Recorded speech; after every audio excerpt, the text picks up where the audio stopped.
ಯಾಕೆ ನಿಖಿಲ್ ಕುಮಾರಸ್ವಾಮಿ ಅವರು ಸೋತು? ಯಾಕೆ ಸೋತರು? ಜನ ಕೆಲಸ ಮಾಡಿದ್ರೆ ಯಾರು ಸೋತಿಸಿದ್ರ? ಸೋಲು ಏನು ನನ್ನ ಮೊಮ್ಮಗನ ಪಟ್ಟಕ್ಕೆ ಇರಬೇಕು ಅಂತ ಏನ್ ಹೇಳಿರ್ತಾರೆ. ಸಂತೋಷ ನಿಮ್ಮ ಮೊಮ್ಮಕ್ಕಳನ್ನ ಎಲ್ಲಿಗಾರು ಮೇಲ್ಗಡೆ ಕುಮಾರನ ಹೇಳ್ತಾ ಇದ್ದೀನಿ. ನಿಮ್ ತಂದೆ ಅವ್ರಿಗೆ ಗೌರವ ಇದೆ, ಹಿರಿಯರು ಪೂಜ್ಯರು, ಅವ್ರ ಬಗ್ಗೆ ನಮ್ಗೆ ತಕರಾರಿಲ್ಲ. ಯೋಗೇಶ್ವರ್ ಇವತ್ತಿದ್ದಾರೆ. ನಿಮ್ ಮೂರು ಮನುಷ್ಯ ಲೋಕಲ್ ಮನುಷ್ಯ. ಅವನ್ ಹೆಣ ಸತ್ತರೆ ಸತ್ಯರೆ, ಈ ಡಿ.ಕೆ. ಶಿವಕುಮಾರ್ ಸತ್ತರೆ ಗೊತ್ತಾಗಲ್ಲ. ಬೇರೆ ಕಡೆ ನಮ್ಮ ಹುಡುಕಾದ್ರೆ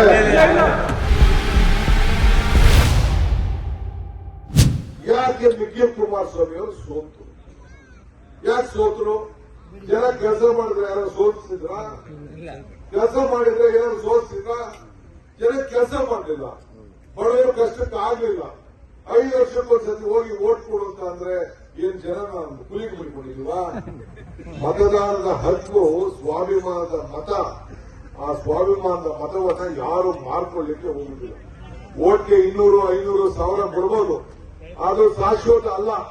ನಿಮ್ಮ ಬದುಕನ್ನ ಇದೆಯಲ್ಲ.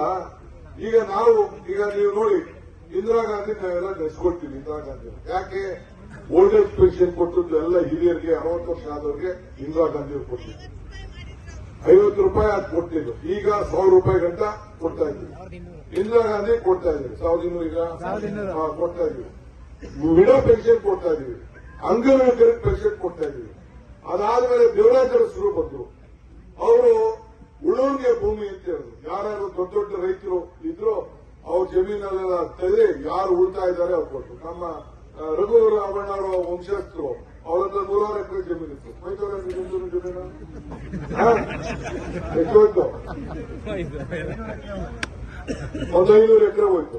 ಎಲ್ಲ ಕಿತ್ಕೊಂಡು ಬಡವರು ಗಂಟಿಸೋ ನಾವು.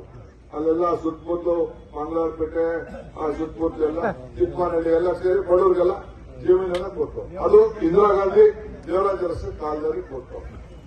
ಬಂಗಾರಪ್ಪನವ್ರ ಕಾಲ ಬಂತು, ಕಾಂಗ್ರೆಸ್ ಕಾಲ. ಎಲ್ಲರಿಗೂ ಕೂಡ ಉಚಿತವಾಗಿ ಬಾವಿಗೆ ಬೋರ್ವೆಲ್ ಹಾಕಿ ಫ್ರೀ ಕರೆಂಟ್ ಕೊಡೋದು. ನಿಜಾನ ಸುಳ್ಳು? ಈಗ ನಾನು ಮಂತ್ರಿ ಆದ್ಮೇಲೆ 6 ಗಂಟೆ 7 ಗಂಟೆ ಮಾಡಿದೆ. 7 ಗಂಟೆ ಮಾಡಿದೆ. ಆಮೇಲೆ ತಿರ್ಗಾ ಕೃಷ್ಣ ಅವ್ರ ಕಾಲ ಬಂತು. ಹೆಣ್ಮಕ್ಳಿಗೆಲ್ಲ ಶ್ರೀಶಕ್ತಿ ಅಂತ ಶುರು ಮಾಡಿದ್ರು.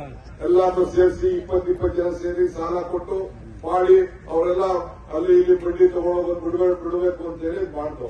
ಆಮೇಲೆ ಬಿಸಿ ಊಟ ಕೊಟ್ಟು ಮಕ್ಕಳಿಗೆಲ್ಲ ನೆನಪಿದ್ಯಾ? ಎಲ್ಲ ಸ್ಕೂಲ್ ಜಾಸ್ತಿ ಬನ್ನಿ, ವಿದ್ಯಾವಂತಾಗ್ಲಿ ಬುದ್ಧಿವಂತಾಗ್ಲಿ ಅಂತೇಳಿ ಕೊಟ್ಟು ಇವೆಲ್ಲ ಮಾಡ್ದು. ಅದಾದ್ಮೇಲೆ ಸಿದ್ದರಾಮಯ್ಯನವ್ರು ಬಂದ್ರು. ಬಂದ್ಮೇಲೆ ನಾನೊಬ್ಬ ಬಡದ ಮಗ, ಯಾರು ಹಸ್ಕೊಂಡಿರ್ಬಾರ್ದು, ಎಲ್ಲ ಹಬ್ಬದಲ್ಲಿ ಅನ್ನ ಊಟ ಮಾಡ್ತಿದ್ದೋ, ಎಲ್ಲರೂ ತಿನ್ನಿ ಅಂತ ಅನ್ನ ಭಾಗ್ಯ ಅಂತೇಳಿ 7 ಕೆಜಿ ಅಕ್ಕಿ ಕೊಟ್ಟು ಯಡಿಯೂರಪ್ಪ 5 ಕೆಜಿ ಮಾಡಿದ್ರು. ಈಗ ಮೊನ್ನೆ ನಾವು 10 ಕೆಜಿ ಕೊಡೋದು ಅಂತ ತೀರ್ಮಾನ ಮಾಡಿದ್ರು. ಸೆಂಟ್ರಲ್ ಅವರು ಅಕ್ಕಿ ಕೊಡಲಿಲ್ಲ, ಅದಕ್ಕೆ 5 ಕೆಜಿ ದುಡ್ಡು 5 ಕೆಜಿ ಅಕ್ಕಿ ಕೊಡಕ್ ಮಾಡಿದ್ರು. ಬೇಕಾದಷ್ಟು ಹಾಲು ಕೊಡಕ್ ಮಾಡಿದ್ರು ಮಕ್ಕಳಿಗೆ. ಈಗೆಲ್ಲ ಸೇರಿ ಒಂದೊಂದು ಕಾರ್ಯಕ್ರಮ ಮಾಡ್ಕೊಂಡು ಬಂದಿದ್ದೀವಿ. ಈಗ ನಾನು ಕುಮಾರನಿಗೆ ಹೇಳ್ತಾ ಇದ್ದೀನಿ, ನಿಮ್ ತಂದೆ ಅವ್ರಿಗೆ ಗೌರವ ಇದೆ, ಹಿರಿಯರು ಪೂಜ್ಯರು ಅವರು, ಅವ್ರ ಬಗ್ಗೆ ನಮ್ಗೆ ತಕರಾರಿಲ್ಲ.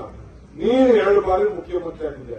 ಇಂಥದ್ದು ಒಂದು ಯಾವ್ದಾದ್ರು ಬಡವರಿಗೆ, ನನ್ನ ತಾಯಂದಿರಿಗೆ ಏನಾದ್ರು ಒಂದು ಸಣ್ಣ 50 ರೂಪಾಯಿ 100 ರೂಪಾಯಿ ತಿಂಗಳಿಗೆ ಬರಂಗ ಏನಾದ್ರು ಮಾಡಿದ್ದೇನಪ್ಪ ನೀನು?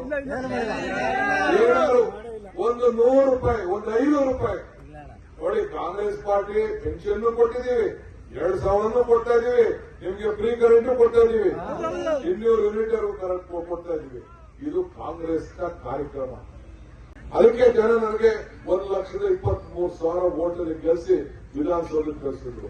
ಕುಮಾರಣ್ಣ ಇಂಥ ಒಂದ್ ಕೆಲಸ ಮಾಡಿದೆ, ಯಾಕೆ ಬಡವ್ರಿಗೆ ಬಂದು ನೀನ್ ಹೋಗಿ ಬಿಟ್ಬಿಟ್ಟೆ, ನಿನ್ ಮೇಲೆ ನಂಬಿಕೆ ಹೊಂಟೋಯ್ತು. ರಾಮನಗರಕ್ಕೆ ಬಂದೆ, ಚನ್ನಪಟ್ಟಣಕ್ಕೆ ಬಂದೆ, ಒಂದ್ಸತಿ ನಾನು ಕನಕಪುರದಲ್ಲಿ ನರ್ಮೇಲಿಂದ ಬಂದಿದ್ದೆ. ಜನ ಕಳಿಸ್ಬಿಟ್ರು, ಬೇಡ ನೀವು ಹೋಗಿಲ್ಲ ಅಂತ ಅಂದ್ಬಿಟ್ಟು ನನ್ನ ಕೆಲಸ. ಈಗ ರಾಮನಗರಕ್ಕೆ ಹೋಗಿದ್ದೆ. ಯಾಕೆ? ಯೋಗೇಶ್ವರ್ ಇವತ್ತಿದ್ದಾರೆ. ನಿಮ್ 3 ಮನುಷ್ಯ ಲೋಕಲ್ ಮನುಷ್ಯ. ಅವನ್ ಹೆಣ ಸತ್ತರೆ ಸತ್ಯರೆ, ಈ ಡಿ.ಕೆ. ಶಿವಕುಮಾರ್ ಸತ್ತರೆ ಗೊತ್ತಾಗಲಿಲ್ಲ. ಬೇರೆ ಕಡೆ ನಮ್ಮ ಹುಡುಕಾದ್ರೆ ನಿಮ್ ಕಷ್ಟ ಸುಖಕ್ಕೆ ನಿಮ್ ಹೆಣ ಹೊರಕ್ಕೂ ಅವನೇ, ನಿಮ್ ಪಲ್ಲಕ್ಕಿ ಹೊರಕ್ಕೂ ಯೋಗೇಶ್ವರ ನಿಮ್ ಸೇವೆ ಮಾಡಕ್ಕೆ. ಇದನ್ನ ಬಿಟ್ಬಿಟ್ಟು ಏನ್ ಬರೀ ಕಾರ್ಯ ಮಾತು, ಅದೇನೋ ಡಿ.ಕೆ. ಶಿವಕುಮಾರ್ ಹಂಗಂತೆ, ಕೆ ಶಿವಕುಮಾರ್ ಅವ್ರನ್ನೆಲ್ಲ ಅಂತೆ ಅದೆಲ್ಲ ಬೇಡ, ನಂದೆಲ್ಲ ಆಮೇಲೆ ನೋಡೋಣ. ಈಗ ನೀವು ನಿನಗೆ ಅವಕಾಶ ಸಿಕ್ಕಿದಾಗ ಬಡವರಿಗೆ ಸಹಾಯ ಮಾಡಕ್ಕಾಗಲಿಲ್ಲ ಅಂದ್ರೆ ಅಲ್ಲಮ್ಮ ಪ್ರಭುಗಳು ಒಬ್ರು ಇದ್ದಾರೆ, ಅವರು ಒಂದು ಮಾತು ಹೇಳಿದ್ರು. ಏನ್ ಹೇಳಿದ್ರೆ, ಕೊಟ್ಟ ಕುದುರೆಯನ್ನು ಹೇರಲು ಹರಿಯದೆ ಮತ್ತೊಂದು ಕುದುರೆಯನ್ನು ಹೇರಲು ಬಯಸುವನು ವೀರನೂ ಅಲ್ಲ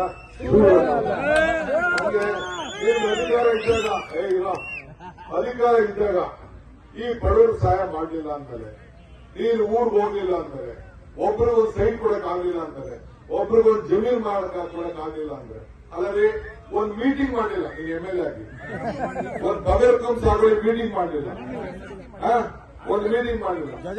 ನಾನು ರಾಮನಗರದಲ್ಲಿ 5 ವರ್ಷ ಜಿಲ್ಲಾ ಮಂತ್ರಿ ಆಗಿದ್ದೆ. ಬಾವುಟ, ಕನ್ನಡ ಬಾವುಟ ಆರ್ಸಕ್ ಬರಲಿಲ್ಲ. ರಾಷ್ಟ್ರಧ್ವಜ, ಈ ದೇಶಕ್ಕೆ ಸ್ವಾತಂತ್ರ್ಯ, ಇವು MLA ಆಗಿದ್ದು ಚೀಫ್ ಮಿನಿಸ್ಟರ್ ಆಗಿದ್ರೆ ಈ ದೇಶಕ್ಕೆ ಸ್ವಾತಂತ್ರ್ಯ ಬಂದತ್ತೆ. ಇಲ್ಲ ಎಲ್ಲಿತ್ತು, ರಾಷ್ಟ್ರಧ್ವಜ ಆರ್ಸಕ್ ಬರಲಿಲ್ಲ. ಈ ದೇಶಕ್ಕೆ ಗೌರವನೇ ಕೊಡಕ್ಕಾಗಲಿಲ್ಲ ಅಂದ್ರೆ ಈ ಮತದಾರರಿಗೆ ಗೌರವ ಕೊಡ್ತಾ ಇದ್ರೆ ಏನಿದ್ರು ನೀನಾಯ್ತು, ನೀನ್ ಕುಟುಂಬ ಆಯ್ತು. ಹೇಳಪ್ಪ, ನಿನ್ನಿಂದ ಒಬ್ಬ ಕಾರ್ಯಕರ್ತರಿಗೆ ಹಿಂಗೆ ಗುರ್ಸಿ ಅವನ ಗೌಡ್ರು ಏನು ನನ್ನ ಮೊಮ್ಮಗನ ಪಟ್ಟಕ್ಕಿಡಬೇಕು ಅಂತ ಏನ್ ಎದೆತರ್ತಾರೆ, ಸಂತೋಷ ಸ್ವಾಮಿ. ನಿಮ್ಮ ಮೊಮ್ಮಕ್ಕಳನ್ನ ಎಲ್ಲಿಗಾರು ಮೇಲ್ಗಡೆ ಈ ಬಡವರ ಮೇಲೆ ಕೆತ್ತವ್ರು ಯಾರು? ಈ ಬಡವರ ಮೇಲೆ ಕೆತ್ತಕ್ಕೆ ಈ ಯೋಗೇಶ್ ಕೂತಿದ್ದಾರೆ.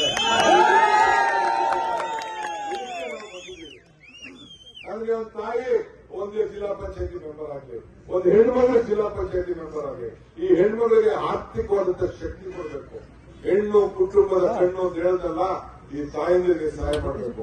ಅದಕ್ಕೆ ನೀವು ಯಾರಿಗೆ ನೀವು 2,000 ರೂಪಾಯಿ ಕೊಡ್ತಾ ಇದೀವಲ್ಲ, ಫ್ರೀ ಕರೆಂಟ್ ಕೊಡ್ತಾ ಇದೀವಲ್ಲ, 10 kg ಅಕ್ಕಿ ಕೊಡ್ತಾ ಇದೀವಲ್ಲ, ಎಲ್ಲರಿಗೂ ಕೊಡ್ತಾ ಇದ್ದಾನೆ, ಕಳೆದವ್ರಿಗೂ ಕೊಡ್ತಾ ಇದ್ದಾನೆ.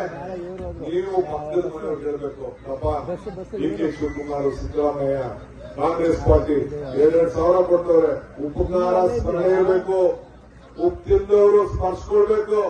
ಅದಕ್ಕೋಸ್ಕರ ನಾನು ಈ ತಾಯಿಂದಿರ ಮೇಲೆ ನಂಬಿಕೆಯನ್ನು ಇಟ್ಕೊಂಡಿದ್ದೇನೆ.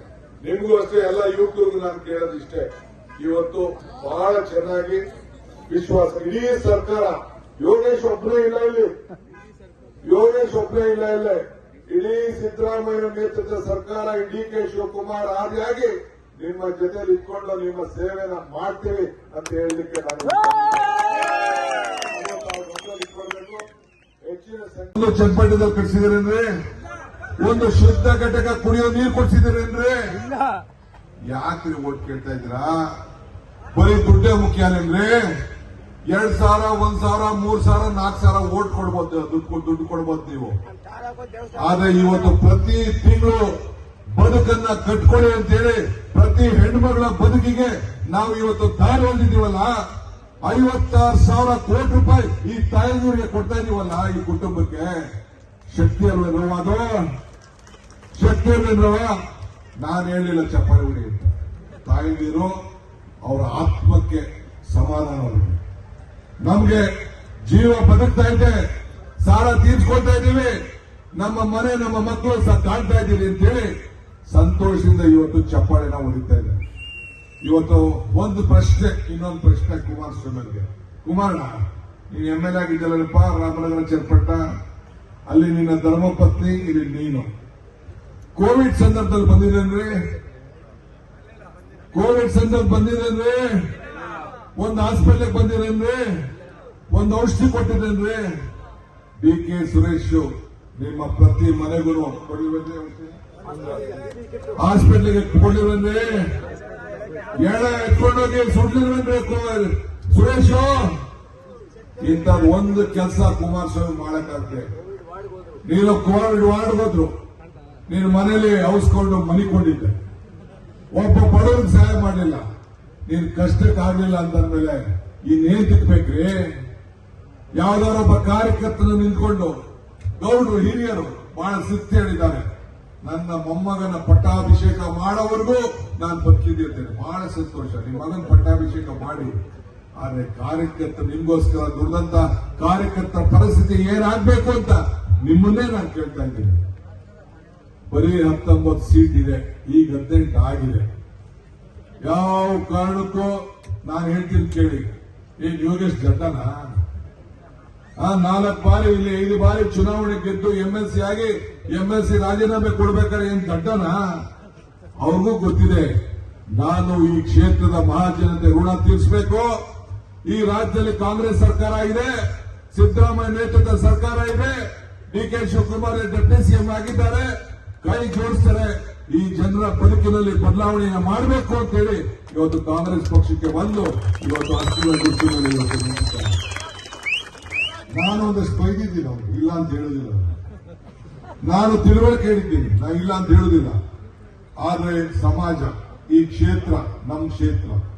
ನನ್ನ ಹೆಣ ದೊಡ್ಡಾಲಲ್ಲಿದೆ, ಯೋಗೇಶ್ ಹೆಣ ಚಕ್ಕೆರಲ್ಲೇ. ನಾವು ಇನ್ನೊಂದು ಕಡೆ ಹಾಸನಕ್ಕೆ ತೆಗೆದುಕೊಂಡು ಹೋಗುದಿಲ್ಲ. ನಮ್ಮ ಏನಿದ್ರು ಪಲ್ಲಕ್ಕಿ ಬರೋದು ನೀವೇ, ನಮ್ಮ ಹೆಣ ಬರೋದು ನೀವೇ. ಇದನ್ನು ತಾವು ಗಮನಿಸಿಕೊಂಡಿದ್ದೀವಿ. ಆದ್ರಿಂದ ಬಂಧುಗಳೇ, ಬಹಳ ವಿಚಾರಗಳನ್ನ ನಮ್ಮ ಬಾಲಕೃಷ್ಣ ಮಾತಾಡಿದ್ರು, ಅನೇಕ ವಿಚಾರಗಳನ್ನು ಹೇಳಿದ್ರು. ಇನ್ನ ನಿಮ್ಮ ಕೆರೆಗಳಿಗೆ ಅನುಕೂಲ ಆಗ್ಬೇಕು. ಈಗ ನಾನು ಪವರ್ ಮಿನಿಸ್ಟರ್ ಇದ್ದೆ, 10 ಕಡೆ ಸ್ಟೇಷನ್ ಮಾಡಿಸಿದ್ದೀನಿ, ನೋಡಿದ್ದೀರಾ? ಎಲ್ಲ ಊರಿಗೂ ಇಬ್ಬಿಬ್ಬರು ರೈತರಿಗೆ ಸೇರಿಸಿ ಒಂದು ಟ್ರಾನ್ಸ್ಫರ್ ಮಾಡ್ಕೊಟ್ಟಿದ್ದೀನಿ. ಮಾಡ್ಕೊಟ್ಟ ಇಲ್ಲರಿ? HVDS ಸ್ಕೀಮು ಯಾಕಪ್ಪ ಕುಮಾರಸ್ವಾಮಿ ಮಾಡಲಿಲ್ಲ? ಕುಮಾರಸ್ವಾಮಿ ಯಾರಿಗಾರ ಒಬ್ಬ ಸೈಟ್ ಹಂಚಿದ್ದೇನ್ರಿ? ಒಂದ್ ಮನೆ ಕೊಟ್ಟಿದ್ದೇನ್ರಿ? ಮೊನ್ನೆ DC ಫೋನ್ ಮಾಡ್ತಾರಂತೆ, ನನ್ನ ಕಾಲದಲ್ಲಿ ಮಾಡಲಿಲ್ಲ, ಈಗೇನ್ ಮಾಡ್ತಾ ಇದ್ದೆ ಅಂತ. ನಿನಗೆ ಬಡವರ ಬಗ್ಗೆ ವಿಶ್ವಾಸ ಇರಲಿಲ್ಲ, ನೀನ್ ಮಾಡಲಿಲ್ಲ. ಮಾಡಬೇಡ ಅಂತ ಹೇಳಿದ್ರ? ಅಂಬಾನಿನಲ್ಲಿ ಎಲ್ಲ ದಾಖಲೆ ಮಾಡ್ಕೊಳ್ಳೋಕೆ ಎಲ್ಲ ಹೇಳಿ ಸ್ಟೇ ಮಾಡಿಸ್ಬಿಟ್ಟವ್ರು.